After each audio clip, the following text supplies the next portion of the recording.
William Carey గారు, దేవుని స్తోత్రం కలుగును గాక. ఆమేన్ చెప్పండి, హల్లెలూయా. కాబట్టి మనం వీళ్ళందరినీ కూడా ఏం చేయాలంటే స్ఫూర్తిగా తీసుకోవాలి. విశ్వాస వీరులను స్ఫూర్తిగా తెలుసుకోవాలి. మనం ఎవరితో సహవాసం చేయాలి? మనం సహవాసం చేసేది ఎవరితో అంటే పనికిమాలిన వాళ్ళతో, లోకానుసారంగా తిరిగే వాళ్ళతో, ఎట్టబడితే అట్ట ఉండే వాళ్ళతో, డిసిప్లైన్ అయినటువంటి వాళ్ళతో మనం తిరగకూడదు. మనం డిసిప్లైన్గా బతుకుతూ మన విశ్వాస వీరులో చూస్తూ ఇలాంటి వాళ్ళందరూ కూడా స్ఫూర్తిగా తీసుకుంటూ ఎవరైతే లోకంలో పాపంలో ఉన్నారో వాళ్ళకి మనం ఒక స్ఫూర్తిగా మారాలి తప్ప చప్పట్లు కొడదామా? దేవుని స్తోత్రం కలుగును గాక. గట్టిగా చెప్పండి, హల్లెలూయా, హల్లెలూయా.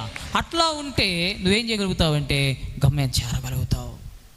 మన కొరకు ఒక గొప్ప బహుమానం ఎదురు చూస్తూ ఉంది. ప్రకటన గ్రంథంలో చివరిగా 3వ అధ్యాయం 21 వచనంలో ఏమని రాయబడి అంటే, నేను జయించి నా తండ్రి సింహాసనం ముందు కూర్చుని